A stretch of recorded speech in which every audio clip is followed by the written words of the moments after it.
Was your hangout with a celebrity better or worse than expected?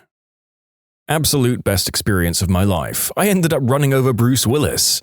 If you ever get a Make-A-Wish, ask to meet Kevin Smith. I was a bald, chemo-y fricking mess.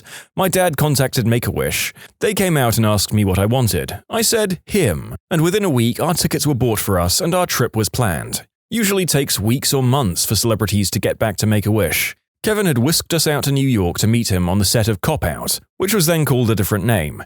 He met me with the biggest bear hug of my life, and he was the nicest, sweetest, most genuine celebrity I could ever imagine. I spent the entire day on set, met Tracy Morgan, Bruce Willis, manhandled all of the equipment they would let me touch, and in the middle of it all, Kevin says, "Hey, you want to be in the movie?" "Yeah, I want to be in the movie." "Okay, I'm going to have you run over Bruce Willis." "Thanks, Kevin Smith." So if you watch Cop Out, I'm the student driver that runs over Bruce under the L train. At the end of it all, he invited us back to his penthouse overlooking the Statue of Liberty and let us see the rough cut of Cop Out. I spent all day and night with him. My life has been miserable in comparison ever since. When I was about 12, my mum won backstage passes to Huey Lewis and the News. I met Huey Lewis and then we got to sit in the front seats. He routinely pointed and sang at us throughout the show. Unfortunately, this was 2004, so I was surrounded by middle-aged women screaming at him. He was a nice dude, even though my mum told him I sang one of his songs as a little kid and named a song that wasn't his, as we learned a couple of months ago. He just went along with it. My father-in-law got in an elevator at a convention. Huey Lewis was in it. My father-in-law says, "Oh wow, you're Huey Lewis." Huey Lewis responds, "Oh wow, you're Doug last name." Father-in-law is in shock and asks how he knows his name. Huey Lewis then points to the convention name tag my father-in-law is wearing. When I was like 4 or so, I won a contest to have lunch with Lou Ferrigno. This was in the late 70s or early 80s when the Incredible Hulk was running, and I was a huge fan, so I guess I was totally disappointed to find out that his skin wasn't really green. I also remember that we had funnel cake. Yum. About 5 years ago, I won a competition to spend the day with Hugh Jackman on the set of Baz Luhrmann's Australia. Was the nicest, most sincere guy. Never forgot my name and introduced me to everyone. Total legend. He's one of the few actors you could never convince me was a crappy person. I saw a video of him recognizing a reporter at an event as a student of his from when he used to be a teacher. He seemed so happy about it. Yep, Hugh Jackman seems like an absolute delight from what I've seen. It takes a guy with a good, humble sense of humor to engage in that kind of joke rivalry with Ryan Reynolds and look like that much of a jerk. Won a contest a couple of months ago to see a private Cage the Elephant show, and got to chat with them for a bit afterwards. Really cool, funny guys. Gave me a shout out later that night during their actual show. The private concert was pretty awkward though. In 2009, I entered a vitamin water contest to meet Adrian Peterson just for the heck of it. I ended up winning. I got to talk to him for a solid 2 hours, then watched a movie with him. I got to bring my dad with me, and we both had a fantastic time. He's my dad's favorite player, and he nearly broke both of our wrists with his handshake. I also got an autographed jersey that I got framed. He was extremely pleasant and seemed genuinely glad to be there. Oh, and I got a year's supply of vitamin water, which was pretty sweet. Ever since that experience, I've entered every contest I've come across. When I was 10, my dad took me to a Kiss concert. Poison opened up for them, and we got to go backstage. It was kind of cool seeing all these huge guys with long hair that I had no clue who they were. Gene picked me up and called me handsome. That's all I really remember about it, though. I met Richard Simmons at Walgreens. It went exactly as you'd imagine meeting Richard Simmons at Walgreens would go. I met Richard Simmons at the Gap in Santa Monica. I was buying a gray shirt and he comes up to me and starts going on and on about how gray is a bad color on me and I must wear purple. The color of royalty and passion. He was outrageous and exactly like he is on TV. He then walked around and picked out some purple shirts, went up to the counter, and had some woman, his assistant I assume, buy them for me. He kept asking me if I was single or in love. I'm a dude with a girlfriend. In conclusion, Richard Simmons bought me some purple t-shirts from the Gap. I nearly forgot his best line. When I was like, "Are you sure?" to buying me the shirts, he responded, "Don't worry, honey, I made a lot of money on my CDs." Well, I won a contest with Radio Disney to see a Seattle Sonics game with the band, Jump 5. I was 10 or so at the time, and it was pretty freaking cool, not so much to brag about now. A friend of mine got to meet Roger Bumpus, Squidward from SpongeBob, and overheard him curse. My friend said, "Squidward, you said a bad word." Roger turned to him, looked him in the eye, and said, "The frick I did." He then chatted for about 30 minutes and took a picture. "Those are sentence enhancers." In high school, 2000 or so, I won a contest where you got to have dinner and meet Kane, the wrestler. We didn't really eat with him since he wore a mask, we sort of ate in the room with him there. He got a bunch of food to go and presumably ate it on his way to the next destination. The character of Kane didn't really talk, so there wasn't much interaction besides a handshake and a photo. It wasn't a bad experience, but I kind of thought there would be more to it. 2 months ago, in December 11th, it was the first Foo Fighters concert in Mexico, and just a couple of days before I happened to win a meet and greet with the band. I was so excited to meet my favorite band. All the band members are so awesome to hang out with, although the meet and greet is only like 10 minutes. I was able to chat with every member of the band, take a pic with all of them, except for Taylor. Pat gifted me one of his guitar picks, the band signed me a vinyl, and Dave Grohl took a selfie with me. It was one of my best days ever.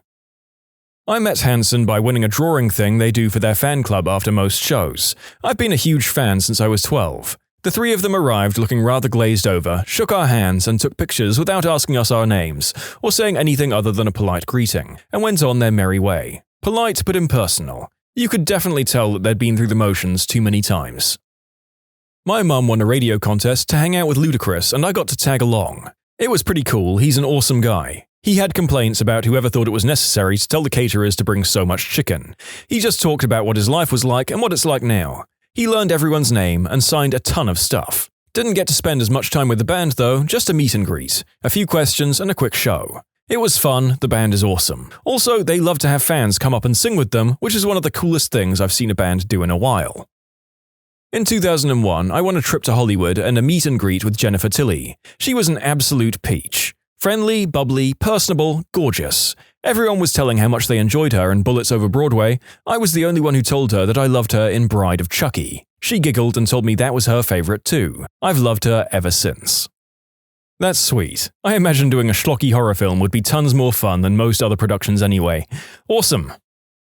When I was maybe 12 to 13 years old, there was a contest on the radio to win a free lunch with Buzz Aldrin. First successful trip to the moon and the second guy to step foot on the moon. Apollo 11. At a Planet Hollywoods, or some similar themed restaurant. The question on the radio was simple. Name the 3 men in the Apollo 11 missions. My mum, who was driving me to basketball practice, swore the third guy was named Shepard or some other name.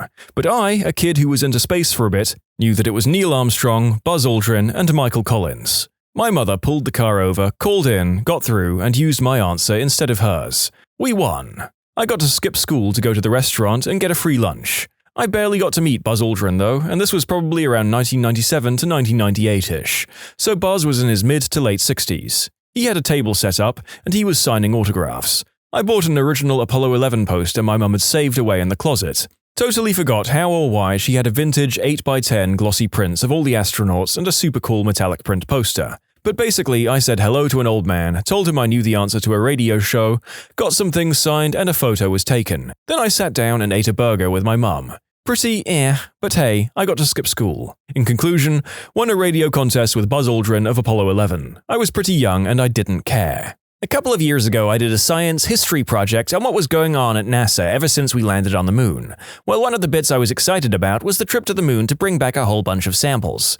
Harrison Schmitt was the first and last pure scientist to go to the moon. Most of them are pilots and ex-military. He was a geologist, to be exact. He brought back 218, I think, pounds of moon rock, including helium-3. I called him for a project, but I kept getting his personal aide. She said she would have him call me back ASAP, but I didn't get a call for a week. Then I called like 3 times in a row, and I hear a little old guy on the other side of the phone introduce himself. I talked to him for like 45 minutes, shaking the whole time. I asked him questions like, how did he regulate body temperature? He said, the sun actually made it get quite hot inside the suits while they were digging for rocks, so they had what he described to be liquid long johns. Asked him about his work with helium-3 and nuclear fusion, and he said no one's excited about science anymore, so there's not as much funding as there needs to be. Last, the cheesy question of, what does weightlessness feel like? And he replied that it felt like never coming back down while jumping on a trampoline. I ramble, but he was a really nice guy.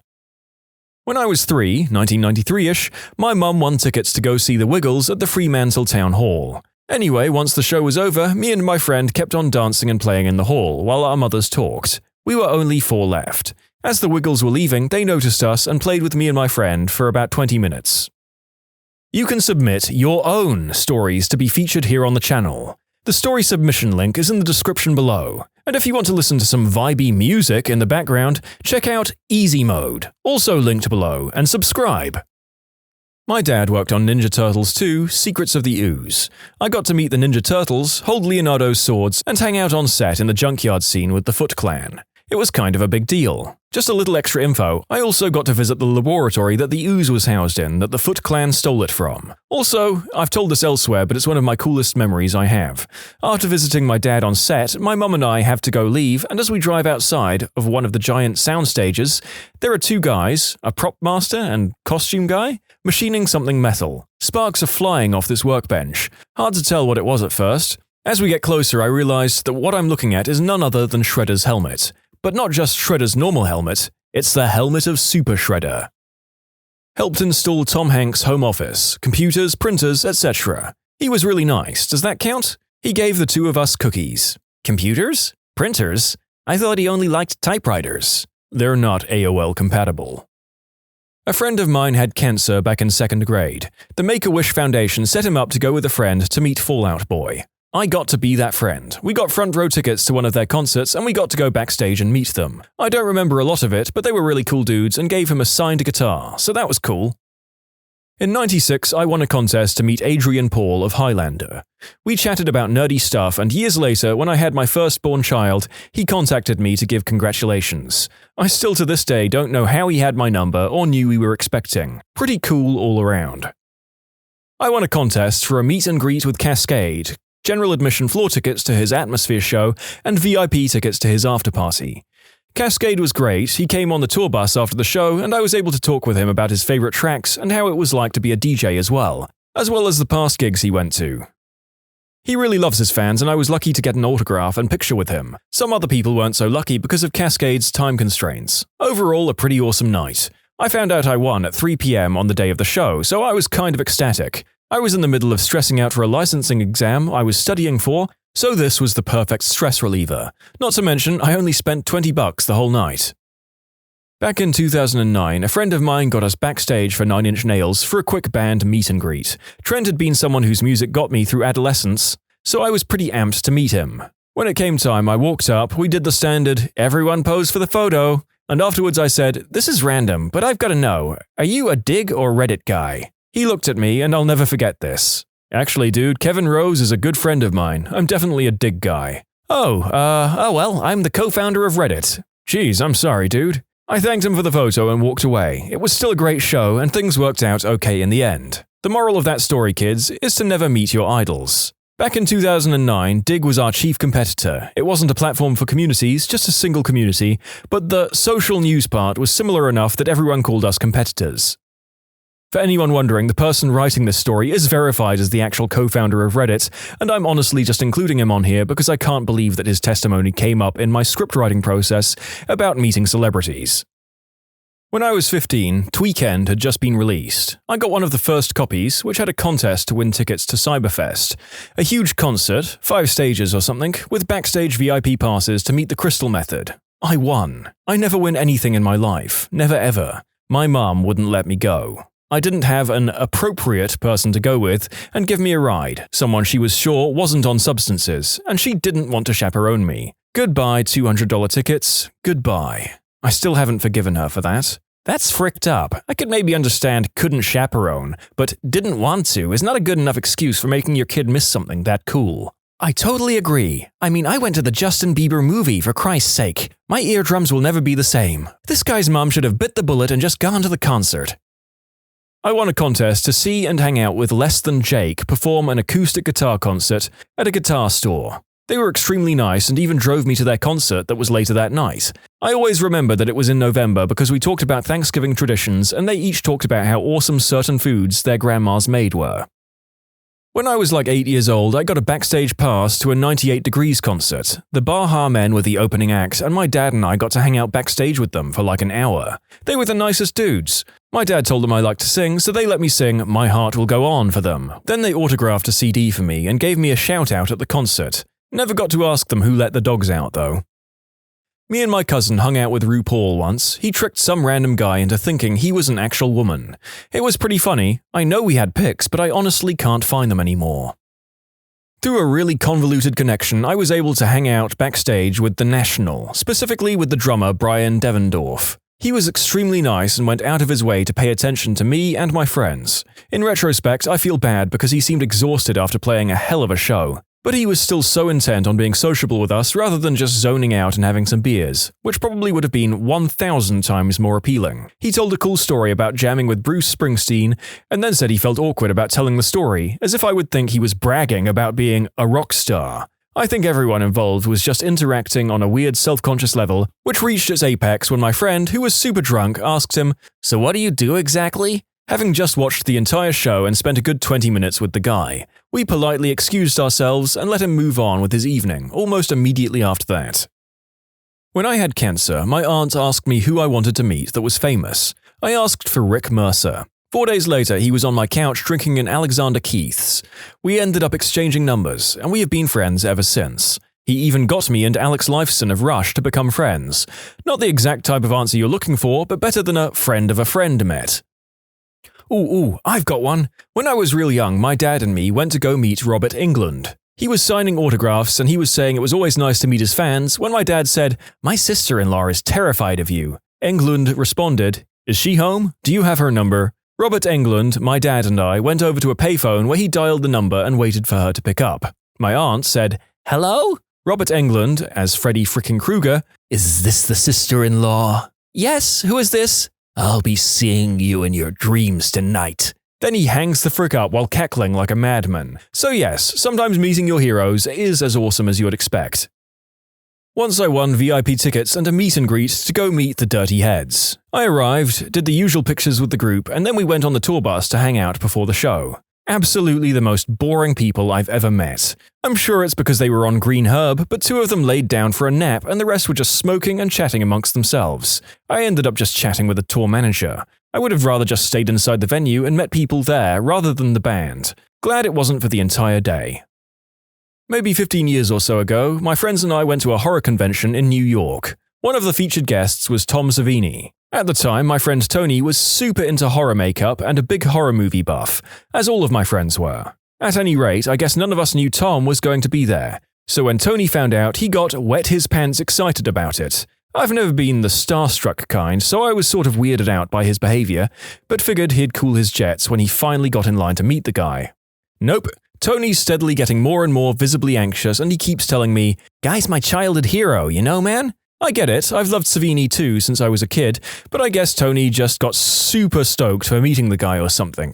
So we get to the front of the line and I shake Tom's hand and go, "I love your work, man, keep doing what you do." And I turn to Tony expecting him to introduce himself, and Tony literally has his hands covering his mouth in that 7-year-old girl who just met a Disney princess at Disneyland pose. Except this is a burly, bearded 27-year-old wearing an Eraserhead t-shirt. We stand there for like 5 horrible seconds, and I kind of turn to Tom to say something on Tony's behalf, and I get about a quarter of the syllable out of my mouth before Tony blurts out, "Childhood hero!" and runs out of the conference room, leaving me standing there with a very bemused Tom Savini. I don't even remember how I recovered, I just think I said something along the lines of, "He's a really big fan of yours, thanks for your time," and walked with about as much dignity as I could muster. I didn't win anything, but I did make Steve Martin uncomfortable. My then wife bought tickets to see him receive the Mark Twain Award for Comedy at the Kennedy Center. My wife and I had been out at a bar and I was finishing my gin and tonic. I ordered a second. As the bartender delivered it, the lights flashed. That's the indication that it's time to get seated. I tossed my gin and tonic down my throat and headed toward the ticket ripper lady. As she inspected our tickets, I asked, "I'm sorry, where's the closest men's room?" "Up the stairs and to your left." "Thank you." And I went up the stairs and turned to the right, because I'm an idiot. But I saw a sign that said men's room. Good enough for me. I headed for the door, I peed, flushed, and turned around and washed my hands. No paper towels, no regular towel, nothing. I'm in a suit. I can't exactly wipe my hands on my pants. I'm stuck. I finally just decide to leave my wet hands held in front of me like a surgeon freshly scrubbed for surgery, and I leave the men's room. And I find my wife telling Mr. Steve Martin, "No, I don't really get your comedy. We're here because my husband is a huge fan. Oh, here he is. Roman, Steve, Roman." I blurt out, "I really am a huge fan." And he sticks out his hand for a reluctant handshake. I stick my still dripping wet hand in his and shake vigorously. Congratulations on the award, Mr. Martin. Sorry about the wet hand, I just peed. We should be getting to our seats. It was an honor to meet you. And with that, I let go of his hand, and my wife and I left for our seats on the exact opposite side of the balcony. Just before we rounded the corner, I looked back and saw Steve Martin standing beside his balcony door, looking at his wet hand. I knew what was going through his mind. I can't even wipe my hands on my pants. I'm wearing a stupid suit. When you subscribe, make sure to hit the bell to turn on notifications. Put the playlist on in the background to finish listening to all the stories, or if you want some vibey music to put on in the background, check out easymode. If you like Am I the Genius, give Am I the Jerk a shot. Everything linked in the description.